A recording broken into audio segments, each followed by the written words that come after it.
Thank you so much for that lovely introduction. And I'm really pleased at how the conference has been organized. So many thanks to Greta. The public forum last night, I think, was very useful. And it was basically every chair was full. And as Steve said towards the end of it, it was kind of unique in that it's one of the few public forums that both of us have been to where no one questioned the climate science. So we are moving on. We are moving ahead. There is progress. Yay.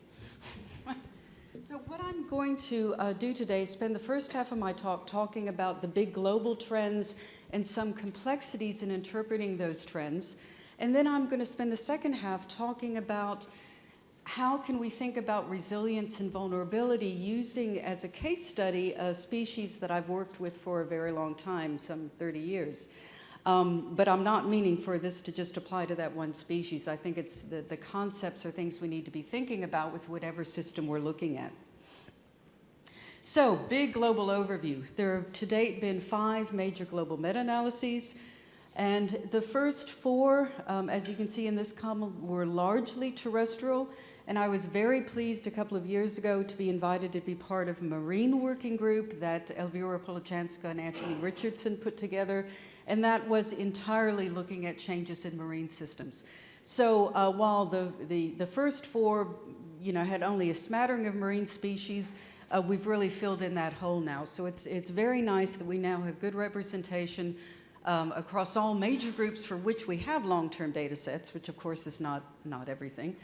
We have good representation between marine and terrestrial systems. We're still missing freshwater, I should point out. There's really not a lot of freshwater in those meta-analyses. And if you look at the terrestrial systems, they've been about 50-50 plant and animal. The marine study was largely animal, but that just may be a consequence of the system itself.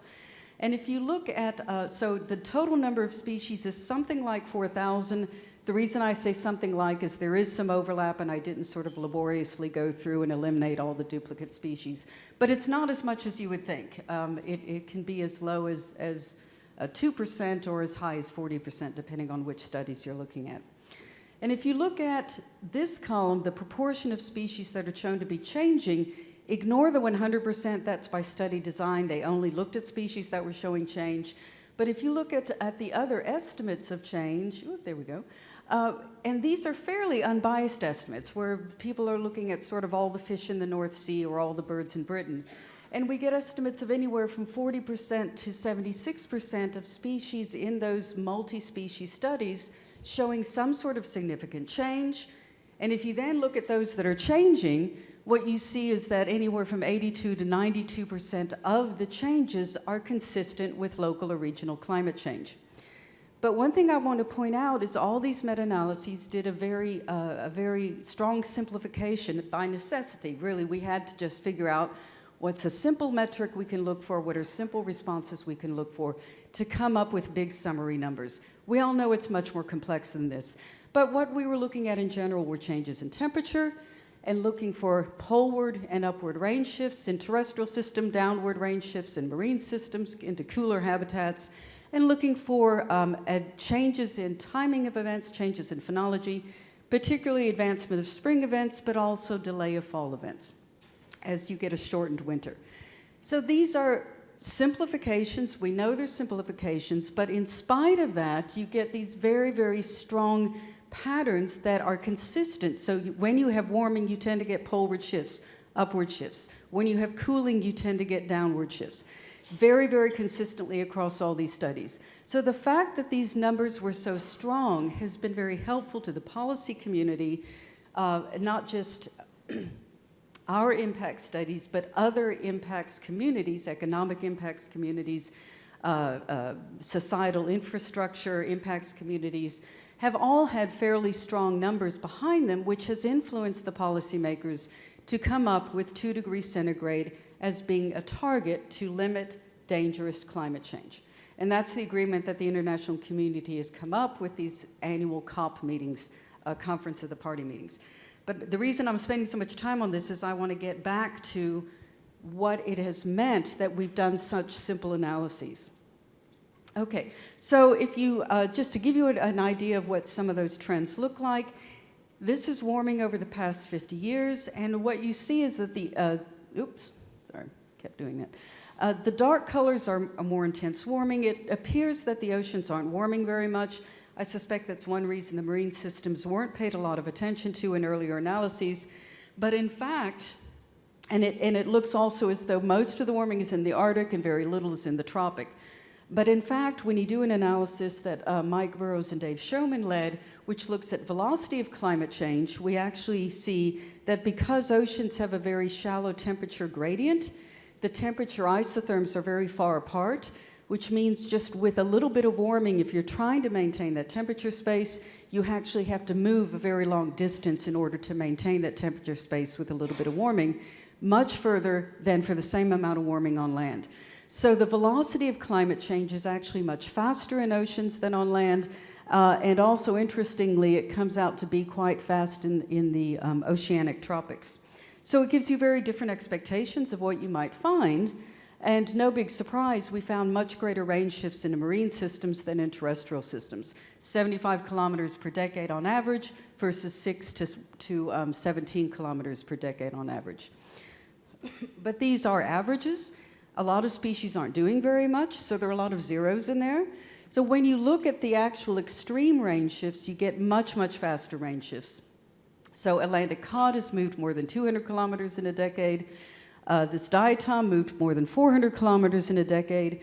And at the extreme ends, you're seeing just as rapid movements in terrestrial systems, with the purple emperor moving more than 200 kilometers in just 5 years.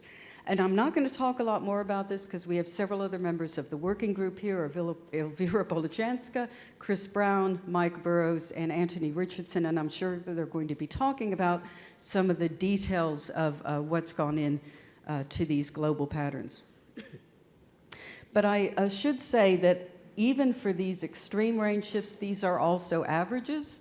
So in any extreme climate year or set of extreme climate years, you can actually get much more rapid shifts. Like last night, we were hearing about 1,000 kilometers shift in just 2 or 3 years, and I can't remember what the species was.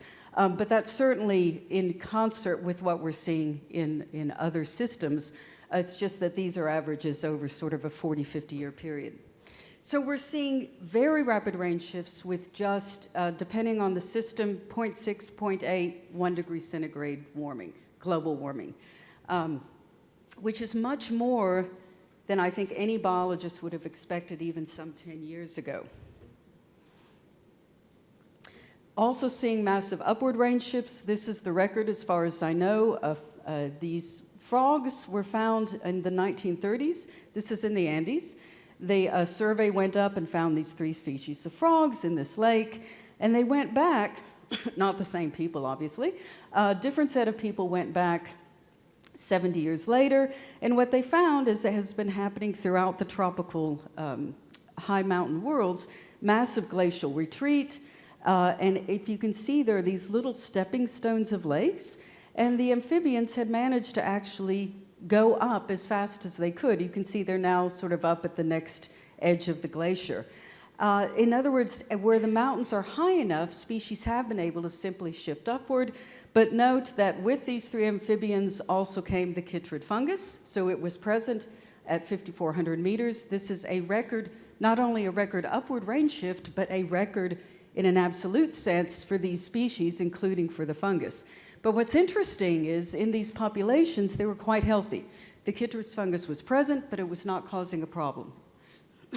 Which goes along with some of the experimental data that shows that there's not only a lower temperature threshold, an upper temperature threshold, but a lower temperature threshold for this species. But of course, many mountains aren't as high as the Andes or the Himalayas, and where you've got mountains that are a lower elevation, we're seeing general range contractions with species who are already at the mountaintop becoming more and more confined to the tops of the mountains. And we're seeing this in the Apollo butterfly, both in Europe and in Nepal. This American pica, also a sister species in Nepal, different species of pica in Nepal. We're starting to see the first extinctions. The golden toad has gone extinct, a montane frog. And for those of you, I do understand that this is debated in the literature as to whether that's how much it's related to climate change versus the fungus. I've read all the literature, and actually I'm convinced there's a much stronger climate signal than there is a signal of the fungus being involved. And the white lemur-road possum may be the next to go. Apparently there are still 2 individuals that have been found, so it's not quite gone yet, but it's certainly not doing well. But I also want to remind people this is not just happening at these very high latitudes and very high altitudes. We don't have really good long-term data sets out of the tropics or out of the border between tropics and temperates, but where we do have good data sets, we are seeing northward range shifts of tropical species into the temperate zone. We're seeing it coming up from Africa into Spain, where what used to be occasional vagrants are now establishing full long-term populations with hundreds of thousands of individuals. We're seeing this to some extent in the USA, species coming up from Mexico and the Caribbean, new dragonflies in Florida, 2 new butterflies in Texas and California. Species that used to be migrants and go down south for the wintertime are now forming resident, healthy populations that are lasting through winter. And this has been going on for a couple of decades. So this is not, it's not just that they're going through one winter, they've established a very stable wintering population. So these are now resident species, and they used to be migrants. So as we think of tropical species moving northward, one of the things that first comes to my mind, because initially I was actually originally interested in medical research, not ecology, is that the tropics has a lot of diseases. And we are seeing in wild systems, we certainly are seeing evidence of diseases moving northward. One of the oldest ones was the oyster, the oyster parasite, which expanded northward by several hundred miles in just a few years along the eastern US. In Switzerland, the brown trout, a disease of the kidneys, has gone upwards in elevation in the mountains. There's evidence that avian malaria has gone upwards in several places in both Hawaii and in New Zealand.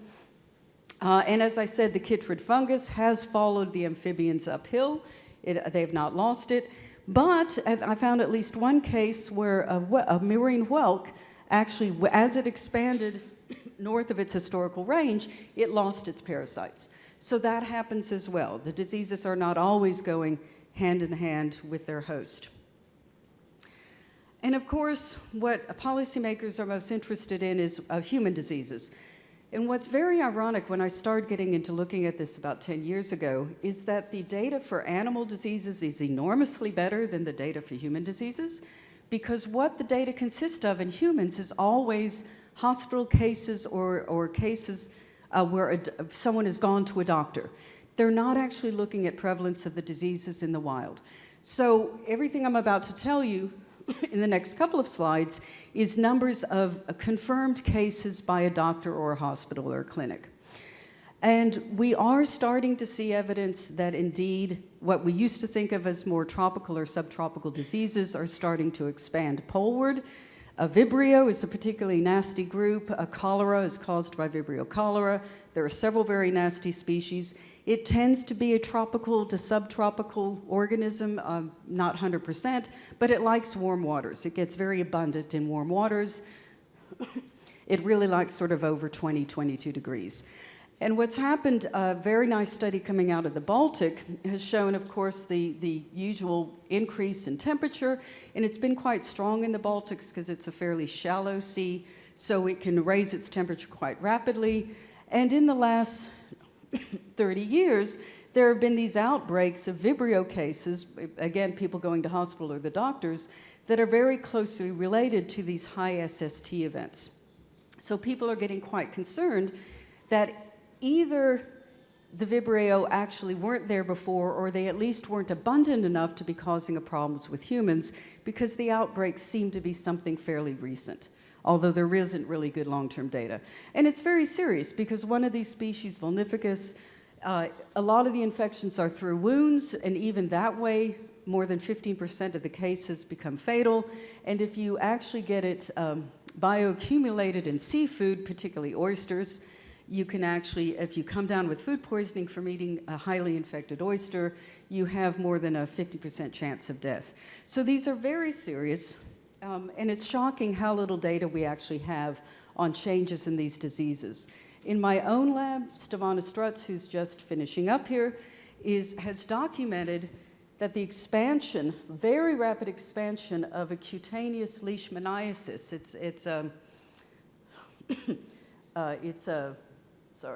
Leishmania mexicana, so one particular species of leishmaniasis, causes huge, enormous sores all over your skin. It can be very disfiguring. Has expanded northward by several hundred kilometers since the 1980s. And what she's shown is that this has gone along with climate change in that region. And she's got a poster about this that she'll be showing tomorrow night if you want more detail. And what she's working on now is to the extent to which that shift of the disease may be related to changes in the vectors and the reservoirs of the disease. But again, what was shocking when she started this project is there's very little data on even the absolute distributions of the rodents and the sandflies. There simply weren't monitoring schemes to look at where these vectors and rodents were. The geographic distributions were so poorly known that she had to spend the first 2 or 3 years of her PhD actually going out and censusing and getting the data for the distribution work. So I mentioned complexities. And what I've been talking about are fairly, as I said, simple expectations. It warms, things should go poleward and upward, downward in the ocean, things should have earlier spring phenologies. And then there's this other set of sort of anywhere from a quarter to half of the species in any study that aren't doing anything, so they're zeros, or a few of them that are even going counter to what we expect. And those don't alter the overall strength of the statistics I've been showing, because if you look at the ones that changed, almost all of them are consistent with warming. But it's always been a puzzle, and why are some not changing and some are? So this is something that not just myself, but other people have been interested in, and as people are doing more sophisticated analyses, they're starting to find out that many of these zeros actually are responsive to climate change, just in ways we weren't expecting. I'll show 2 examples. One is from a California study where Crimmins et al. Looked at 64 plant species that had been censused in the 1930s. They did a recensus in the 2000s. And this is in Northern California, and they found that 72% of them, nearly 3/4, had shifted downslope, even though Northern California has had quite a large warming trend, 0.7 degrees centigrade over that time period. So they looked into it more deeply. Instead of just looking at temperature, they also looked at rain and snowfall. And they found out, well, actually, there's been an enormous increase in rain and snow. Now, for those of you who've been to Northern California, you know you've got mountains that have, fairly good steady rain and snowfall. Then you've got a valley, the Central Valley, which is very dry. It doesn't get rain for 10 months of the year. It gets rain in November, December, sometimes into January, and then it's dry for literally 9 to 11 months. And this area has been getting more rain and snowfall, and they believe that that was responsible for the downward expansion. So they did actually detailed analyses for each species. And for example, for the mountain hemlock, what I want you to see is that here, these are mountain ranges, Sierra Nevada and the Cascades. So it's a high mountain species. And even though temperature has risen a whopping 2.8 degrees centigrade over its range in California, the water deficit has decreased even more, or the increase in water availability has overshadowed the temperature increase, and it's allowed this hemlock to shift downslope, to expand into these historically dry valleys. So again, in those big meta-analyses, this would have gone in as opposite to expectation, because you have a warming and you've got a downshift slope. But in fact, more detailed analyses show it's very sensitive to climate change. It's just more sensitive to precipitation than to temperature. I know this isn't a symposium on phenology, but I have to bring this up because it also is a very good example of complex responses. So if we talk about advancement of spring phenologies, spring warms, flowering advances, leafing out advances, that's the general trend. But again, there are always these zeros and things that are delaying flowering. So we looked into this in more detail with Ben Cook and Lizzie Walkovich, And what we found with a very long-term data set in the UK, more than 40 years, gathered by the same people, that lo and behold, nearly 3/4 of them only respond to spring temperature, and they respond to spring temperature warming by advancing flowering. But if we look not just at spring temperatures, but at temperatures throughout the whole year or year and a half, we find a very different result. What we see is that this group is still only sensitive to spring temperature. They don't care what the winter was like, or the last summer was like, or the spring before was like. They advance, and this sort of 1 degree advancement per decade is what goes into that meta-analysis. But the other nearly 20%, so 18% of the total species, so almost all the rest of them, it turned out they were species that apparently require vernalization, winter chilling. And they also respond to spring warming, but they also respond to winter warming, and they respond to those in opposite ways. So what this graph is each species now has 2 dots. One dot is their response to spring warming, showing warming causes advancement. The other dot is their response to fall or winter warming, showing winter warming causes delay. And you've got to have very long-term data sets to look at this, because you need every combination of warm spring, cold winter, warm winter, cold spring, etc. So you can't do this with short data sets. But what we found in doing this is first that the global trend that earlier flowering species have stronger response to spring still holds up in this data set. But that for many of these species, their response to spring warming, that advancement, is completely countered by their delayed response to winter warming. So you add those 2 together, you get a 0.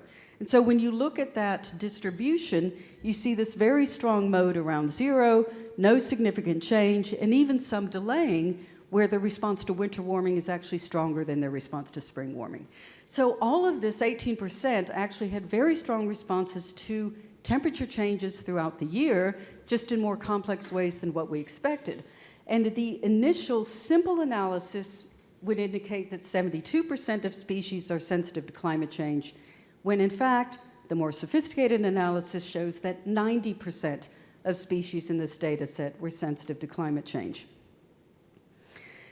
So if we do a summary of sort of global changes, what I used to say, which is from these sort of 5 meta-analyses, if you look across everything, about half of species have shifted where they live, about 2/3 of species have shifted when they live, particularly timing of spring events. We're seeing this in every major group, in every major system for which we have good data. But these new studies, and it's not just the 2 I mentioned, there are considerably more, these new studies clearly documented that these numbers are underestimates of the proportion of species that are responding to climate change. We don't know how much they're underestimated, but we know that those are underestimates. And that realization has led me to be pushing for a lower than 2 degree threshold, in terms of what we consider to be dangerous climate change. And it turns out that it's not just the work in the natural world that's been pushing towards this, but other impact sectors have been starting to realize that we're seeing greater changes than we expected. We're seeing things that we thought weren't responding actually are, when we know the complexity. And so a lot of the impact sectors have been saying 2 degrees centigrade as a threshold for dangerous climate change is too high, and particularly the coral reef people, which we'll be hearing about in this conference as well. And so I was very, very pleased in the COP21 meetings, the international climate meetings last December in Paris, that the 2 degree limit that was set in Copenhagen in 2009 stays, but they added in wording to say that, but we should be pushing for a 1.5 degree centigrade target. This is really our ultimate goal. So I'm very pleased with that. It's more than I ever would have expected from the international policy community. Now they just have to take the action. Okay, so I'm switching gears now to really talk more about sort of conservation and resilience and vulnerability of individual systems. This is going to go back to a species I've worked with for almost 30 years.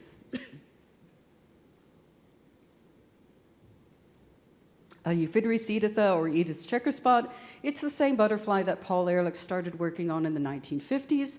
And even then, long before climate change, many scientists, including Paul Ehrlich, Mike Singer, Larry Gilbert, were documenting that this species is very, very sensitive to climate variability. Its population dynamics swings up and down with yearly climate. Because of this, I decided to work on this to look for early indicators of climate change back in the early 1990s, before even the climate scientists had decided climate was changing. And what I found is my favorite little butterfly just behaved beautifully and did better than I ever could have expected. What I did is recensused 156 populations that had been censused anywhere from 1880, recorded anywhere from 1880 to 1980.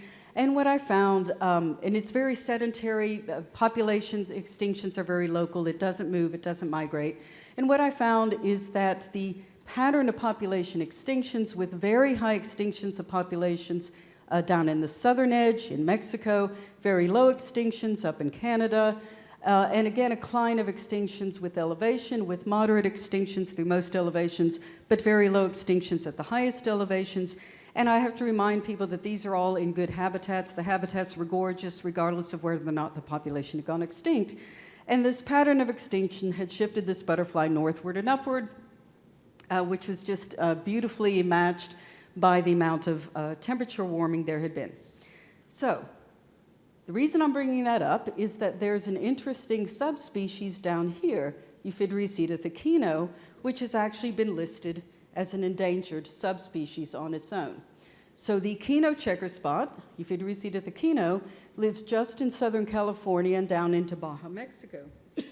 And it's the one that has suffered the highest rate of population extinctions, even where you've got absolutely gorgeous, suitable habitat. So more than 70% of its populations had gone extinct, even though the habitat was fine. And in LA, in this northern part of its range, it has had massive extinctions due to habitat loss. This is Los Angeles and San Diego that is now just blurred in the last 20 years to become a huge megalopolis.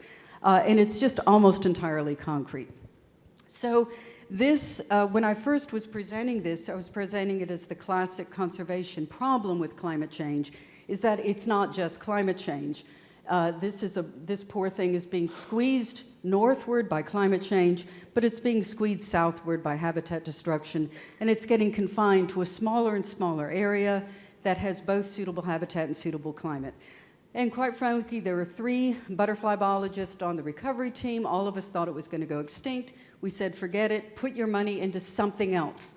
It had millions of mitigation money. Said, don't put it into the quino. It's going to go extinct anyway. Save something else, right?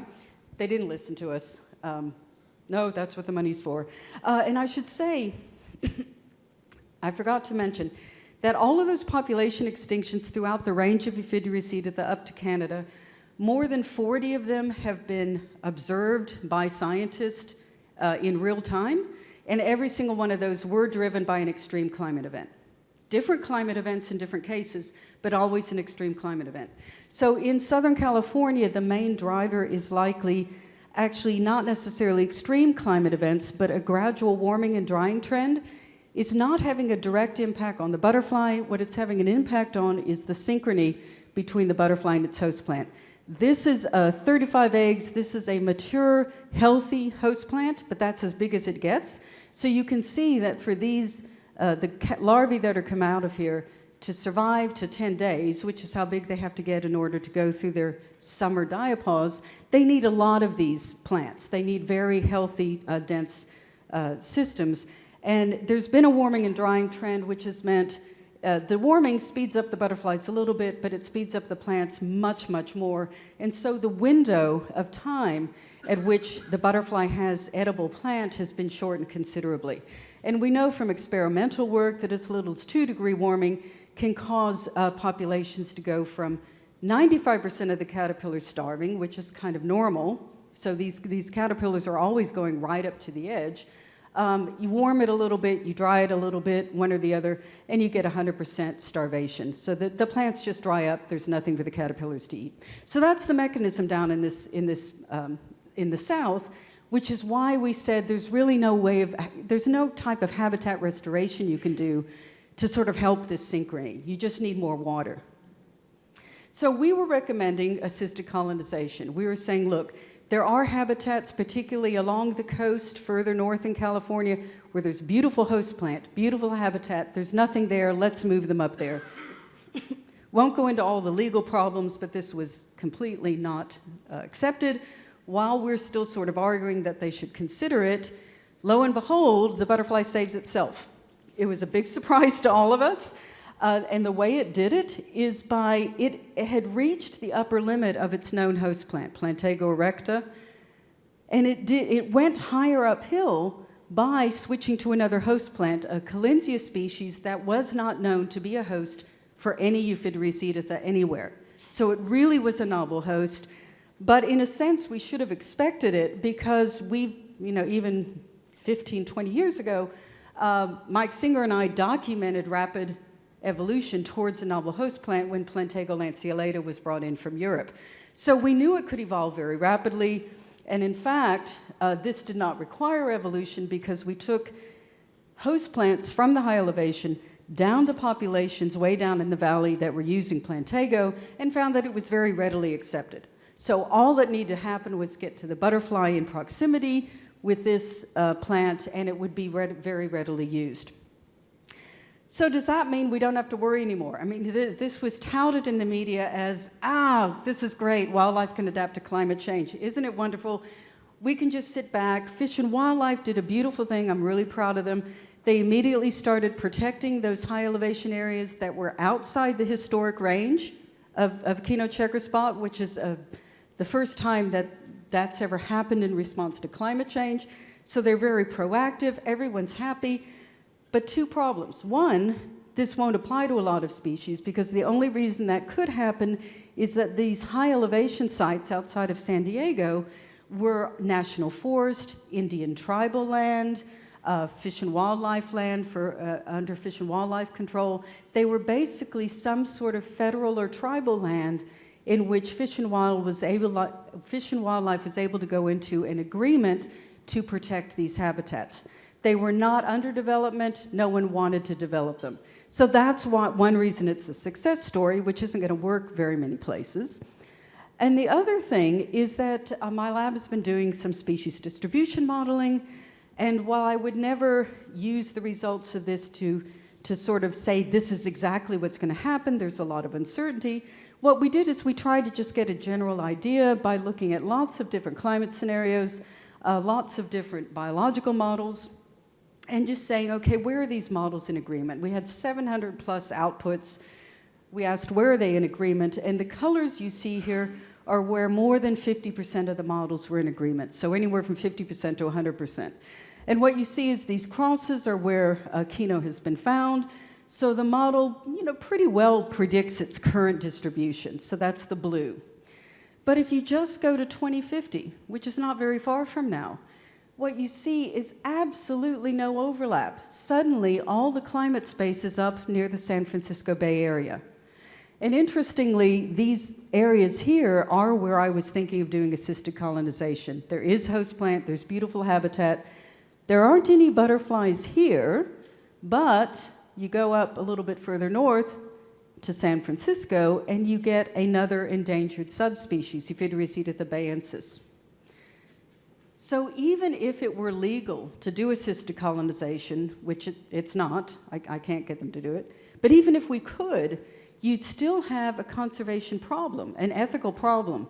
Do you move this endangered subspecies up into the territory of another endangered subspecies, same species? You know they can crossbreed. We can interbreed them in the lab. You know they're going to hybridize. Likely quino will start out competing bayensis because as you get warming and drying, it's going to be better adapted. In general, bayensis has a wetter habitat now than does quino. So as you get a warming and drying trend, you would expect quino to be able to do better in that habitat. Is this something that should be done? Personally, I would say yes, but not just from this information. We need a little more information. So the first thing you want to ask is how genetically distinctive are these different ecotypes? And we've done some genetic analyses and found if you look at the host plant they use, there's actually and so these are the different genera of host plants. They're very interdigitated. And if you do an NMDS plot, look, and this is, we've done AFLPs, but I think this is primarily from microsats, you really see no clustering. And once you've accounted for distance, so isolation by distance, there's actually absolutely zero influence of host association. And generally, this is a bit weird. Most insects, you do find a host-associated genomic signature, not in Euphideris editha, which implies they do shift hosts quite frequently. And if you think it's just because we did it crudely, looking at host genus, we also looked at host by species where we had enough data, and it doesn't make any difference. You still see no clustering of the different colors. So again, there's no host-associated genetic differentiation. So, okay, you can't use host, but what about these different ecotypes that we're seeing? Well, it turns out that, and this is not all the different populations, but these populations are all quino. These populations are all nearby, so these are physically nearby, or populations that feed on this Collinsia, the same genus, Collinsia, that has been incorporated at the high elevation.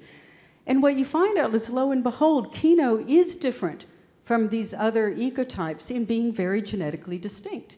It's quite unique, and that's very unusual amongst Euphideris editha populations or ecotypes. So what I'd argue is that what our goals should be is try to preserve this amazing diversity of host plant use, of ecotype use in this one species, but also how we need to be thinking about preserving amongst species. And in this particular case, the most obvious variation, which is wing pattern, these are all Euphideris editha, actually turns out not to be perhaps the best metric to use.